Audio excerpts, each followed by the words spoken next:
अस्सलाम वालेकुम। मैं हूं फ़हीम ख़ान। नेशनल सेविंग की अपडेट, प्राइवेट बैंकों की अपडेट, बजट, सरकारी मुलाज़िमीन की तनख्वाह, पेंशन, ईओबीआई की अपडेट के साथ आप लोगों की खिदमत में हाज़िर हूं। और रिक्वेस्ट आप लोग से यही है, अगर आप हमारे चैनल पर नए हैं तो चैनल को सब्सक्राइब कर दें, वीडियो को लाइक कर दें, वीडियो को शेयर कर दें, बेल आइकन को प्रेस कर दें ताकि डेली बेसिस पे जो हम आप लोग के लिए वीडियोज़ बना रहे हैं, चाहे वो नेशनल सेविंग से रिलेटेड हो, प्राइवेट बैंकों से रिलेटेड हो, बजट हो, सरकारी मुलाज़िमीन की तनख्वाह हो, पेंशन हो, ईओबीआई हो, वीडियो फ़र्स्ट ऑफ ऑल आप लोगों को मिले और आप लोग ज़्यादा से ज़्यादा फ़ायदा हासिल कर सकें।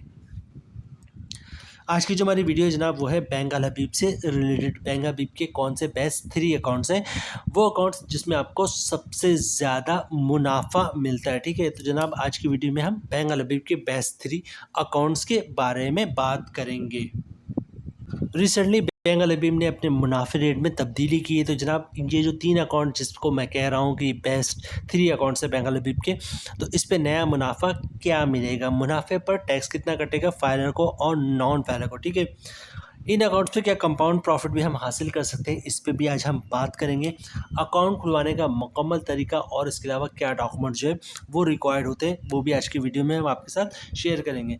चूँकि अकाउंट ये तीनों सेविंग है तो उस पर ज़कात भी कटेगा, तो ज़कात से बचने का तरीका वो भी आज की वीडियो में हम आपके साथ शेयर करेंगे। और विथ होल्डिंग टैक्स भी अब चार्ज होने लगा है, तो विथ होल्डिंग टैक्स से बचने का तरीका है वो भी आज की वीडियो में हम आपके साथ शेयर करेंगे। तो जनाब टाइम ज़ाया किए बगैर वीडियो स्टार्ट करते हैं। बैंक अल हबीब के बारे में जिस तरह आप लोग जानते हैं जनाब, बहुत पुराना बैंक है, बहुत मंझा हुआ बैंक है, बहुत कामयाब बैंक है, बहुत ब्रांचेज़ है इसकी। ठीक है, हर गली मोहल्ले में आपको इसकी ब्रांचेज़ जो है बआसानी मिल जाएगी। नंबर 1 पर वो अकाउंट जिसमें लोग सबसे ज़्यादा इन्वेस्टमेंट करते हैं, बैंक अल हबीब में सबसे ज़्यादा खुलवाते हैं, उसका नाम है जनाब बैंक अल हबीब मंथली सेवर अकाउंट। ठीक है, मंथली सेवर अकाउंट में इस वक्त जो है इस वक्त से मुराद ये कि नॉर्मली भी जो है पिछले 5-10 सालों से सबसे ज़्यादा लोग जो है अगर कोई सेविंग अकाउंट खुलवाते हैं तो है मंथली सेवर अकाउंट, जिसकी जो सबसे बड़ी वजह वो है जनाब इसका प्रॉफिट रेट, और कोई भी शख्स ये अकाउंट खुलवा सकता है। प्रॉफिट रेट जनाब बहुत ही शानदार है, 19.10। अभी रिसेंटली जो है इंटरेस्ट रेट में कमी की वजह से बैंक अल हबीब ने मंथली सेवर अकाउंट में भी मुनाफे में कमी कर दी, वरना इसका मुनाफा जो है पहले और ज़्यादा था और अभी भी बहुत बेहतर है, 19.10। मंथली सेवर अकाउंट का जो मुनाफा है वो मंथली बेसिस पे मिल रहा होता है। ठीक है, और फाइलर पे टैक्स 15% कटता है और नॉन फाइलर पे जो टैक्स कटता है वो 35% करता है। चूँकि इसका प्रॉफिट मंथली बेसिस पे मिलता है तो इसका पे हम कंपाउंड प्रॉफिट भी हासिल कर सकते हैं। और जनाब कंपाउंड प्रॉफिट जो है वो उसमें तकरीबन 2% का इजाफा हो जाएगा, और ये तकरीबन 21% जो है इसका कंपाउंड प्रॉफिट के बाद मुनाफा हो जाएगा। अच्छा, अकाउंट खुलवाने का तरीका सुन लें। अकाउंट खुलवाने तक का तरीका जो भी 3 अकाउंट है सबके सेम है। ठीक है, डॉक्यूमेंट्स भी सेम है, तो मैं हर प्रोडक्ट का नहीं बताऊंगा, बाकी 2 का जो अकाउंट खुलवाने का तरीका मंथली सेवर अकाउंट का वही बाकियों का भी है, तो इसको गौर से सुनिएगा अकाउंट किस तरह आपने खुलवाना है। ठीक है, बहुत ही सिंपल है। बैंक अल हबीब किसी भी ब्रांच का विजिट करें, शनाख्ती कार्ड की कॉपी साथ लेके जाए। ओरिजिनल शनाख्ती कार्ड आपने दिखाना होता है जब आप अकाउंट खुलवाएं। ठीक है, तो ओरिजिनल शनाख्ती कार्ड साथ लेके जाइएगा। अच्छा, इसके अलावा तो प्रैक्टिस है तमाम बैंकों की, अकाउंट ओपनिंग फॉर्म को खुद ही फिलअप कर देते हैं, आपने सिर्फ साइन करना होता है, तो अकाउंट ओपनिंग फॉर्म पे साइन कर दीजिएगा। अच्छा, जो डॉक्यूमेंट्स आपको रिक्वायर्ड होते हैं वो होता है इनकम प्रूफ। लोग बहुत कंफ्यूज होते हैं कि इनकम प्रूफ में हम क्या डॉक्यूमेंट्स दें, तो बहुत ही सिंपल है जनाब। इनकम प्रूफ में आप सैलरी स्लिप की कॉपी दे सकते हैं, वो भी इनकम प्रूफ है। जॉब कार्ड की कॉपी दे सकते हैं, वो भी इनकम प्रूफ है। या कंपनी का लेटर देते हैं हमारा एम्प्लॉय है, इसकी कितनी सैलरी है, वो भी इनकम प्रूफ है। ठीक है, किसी की पेंशन आता तो पेंशन बुक की कॉपी दे सकता है, वो भी इनकम प्रूफ है। या फिर किसी ने घर या दुकान रेंट पे दिया तो इसकी रेंट की डॉक्यूमेंट्स की कॉपी दे सकता है, जिसपे लिखा होता है दुकानदार हर महीने इतना किराया अदा करेगा, वो भी इनकम प्रूफ है। या फिर किसी ने गोल्डन हैंड शेक लिया हुआ है या सेपरेशन स्कीम के तहत जो है जॉब छोड़ी तो उसकी कॉपी दे सकता है, वो भी इनकम प्रूफ है। मतलब बहुत ही सिंपल है। बैंक अल हबीब भी किसी भी ब्रांच का विजिट करें, शनाख्ती कार्ड की कॉपी साथ लेके जाए, ओरिजिनल शनाख्ती कार्ड दिखा दें, फॉर्म पे साइन कर दें और जनाब जो है वो इनकम प्रूफ दे दें, तो इंशाल्लाह आपका अकाउंट खुल जाएगा। अच्छा, चूँकि सेविंग अकाउंट है, ये सेविंग अकाउंट मतलब जो तीनों अकाउंट हैं उन ये सारे सेविंग अकाउंट हैं, तो इन पे ज़कात भी कटेगा। तो ज़कात से बचने का तरीका सुन लें जनाब। CZ50 का फॉर्म होता है जिसे ज़कात अंडरटेकिंग भी कहते हैं, वो जमा करवा देंगे तो कोई सा भी सेविंग अकाउंट है उस पे ज़कात नहीं कटेगा। अच्छा, उसके अलावा विथहोल्डिंग टैक्स की बात कर लें तो विथहोल्डिंग टैक्स जो है वो फाइलर पे चार्ज नहीं होता, सिर्फ़ और सिर्फ नॉन फाइलर पे चार्ज होता है। वो भी अगर कोई नॉन फाइलर कैश पैसे निकलवाता है 50,000 से ज़्यादा, तो उस पे जो है 0.6% मतलब 1,00,000 पे 600 रुपये के हिसाब से विथहोल्डिंग टैक्स चार्ज होता है। तो अगर आप नॉन फाइलर है, विथहोल्डिंग टैक्स से बचना चाहते हैं तो बहुत ही सिंपल है, या तो पर डे 50,000 या 50,000 से कम कैश की ट्रांजेक्शन करें, या फिर कैश की ट्रांजेक्शन ना करें, बैंक का चेक, डिमांड ड्राफ्ट, पे ऑर्डर, क्लियरिंग के चेक से ट्रांजेक्शन करेंगे तो आप विथहोल्डिंग टैक्स से बच सकते हैं। अच्छा, मंथली सेवर अकाउंट हो गया जनाब। दूसरे अकाउंट की तरफ चलते हैं कि बैंक अल हबीब का दूसरा कौन सा अकाउंट है जिसमें सबसे ज़्यादा लोग इन्वेस्टमेंट करते हैं, अकाउंट खुलवाते हैं। अच्छा, अकाउंट खुलवाने का तरीका ज़कात और विथहोल्डिंग टैक्स सबका सेम है, तो उसमें मैं आपको नहीं बताऊंगा कि अकाउंट किस तरह खुलवाना आपने। दूसरे नंबर पे जो अकाउंट है जनाब बैंक अल हबीब का, वो है pensioner saving account. Pensioner saving account वो अकाउंट है जो जिसमें लोग बहुत ज़्यादा इन्वेस्टमेंट करते हैं और लोग जो है अकाउंट खुलवाते हैं। अच्छा, 2-3 वजूहत है पेंशनर सेविंग अकाउंट खुलवाने की। एक तो इसका प्रॉफिट रेट बहुत ही शानदार है, 19.25% है, ठीक है।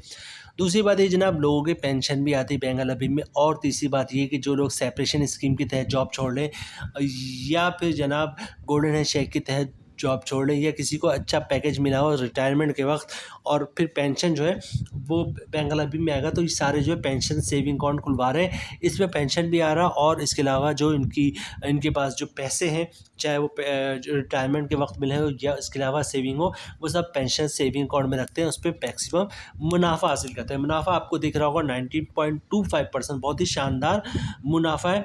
अगर आप फाइनल है तो उस पर 15% टैक्स कटेगा और नॉन फाइनल है तो 35% टैक्स कटेगा, ठीक है। अकाउंट खुलवाने का तरीका बता चुका हूँ, वही है। ज़कात से किस तरह बचना है वो भी वही है जो पीछे बताया था मैंने पिछले अकाउंट में। और इसके अलावा विथहोल्डिंग टैक्स से बचना किस तरह, ये वो भी सेम है। इस पे आप कंपाउंड प्रॉफिट भी ले सकते हैं क्योंकि इसका मुनाफा जो है मंथली बेसिस पे मिलता है। और कंपाउंड प्रॉफिट के बाद ये 21.25% के हिसाब से आपको मुनाफा मिलेगा। इसका मुनाफा भी मंथली बेसिस पे आपको मिलता है। पेंशन बेनिफिट अकाउंट के बाद चलते हैं जनाब आखिरी उस अकाउंट पे जिसमें लोग सबसे ज़्यादा इन्वेस्टमेंट करते हैं बैंक अल हबीब में, या सबसे ज़्यादा वो अकाउंट खुलवाते हैं।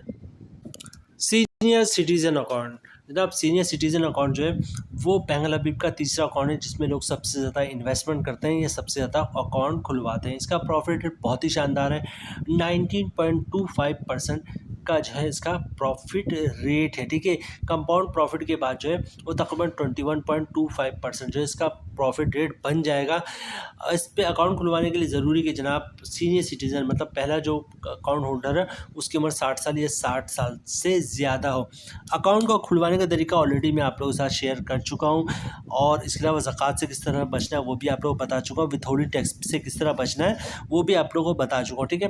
फाइलर पे 15% टैक्स है, नॉन फाइलर पे जो है वो 35% टैक्स कटेगा। तो जनाब ये 3 बेस्ट अकाउंट है, मंथली सेवर अकाउंट और उसके बाद पेंशनर सेविंग अकाउंट और सीनियर सिटीजन अकाउंट। बैंक अल हबीब के ये 3 अकाउंट है जिसमें लोग सबसे ज़्यादा इन्वेस्टमेंट करते हैं और सबसे ज़्यादा जो है अकाउंट खुलवाते हैं। ज़ाहिर सी बात है जो मेन रीज़न है वो अकाउंट का प्रॉफिट रेट है, और दूसरा ये कि जनाब हर महीने इसका इन तीनों अकाउंट का मुनाफा मिलता है और इस पर कंपाउंड प्रॉफिट भी हासिल आप कर सकते हैं।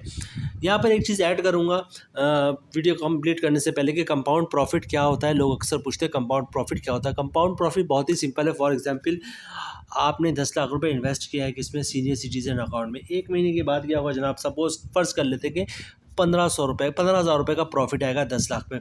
आपने कुछ भी नहीं करना है, 15,000 को भी अकाउंट में रहने देना है।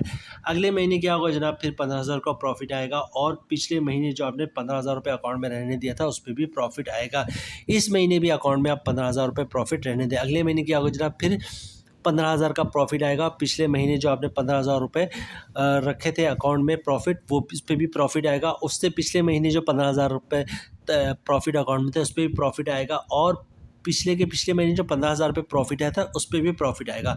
तो तकरीबन हर महीने अकाउंट का जो प्रॉफिट है वो अकाउंट में रहने देंगे तो आप देखेंगे 4-5 महीने बाद जो है 6 महीने बाद क्या होगा जनाब, 10 लाख की जो आपकी अमाउंट थी वो बढ़ के 11 लाख रुपए हो चुके हैं, क्योंकि हर महीने प्रॉफिट आ रहा है, उस पे प्रॉफिट आ रहा है, प्रॉफिट पे प्रॉफिट आ रहा है।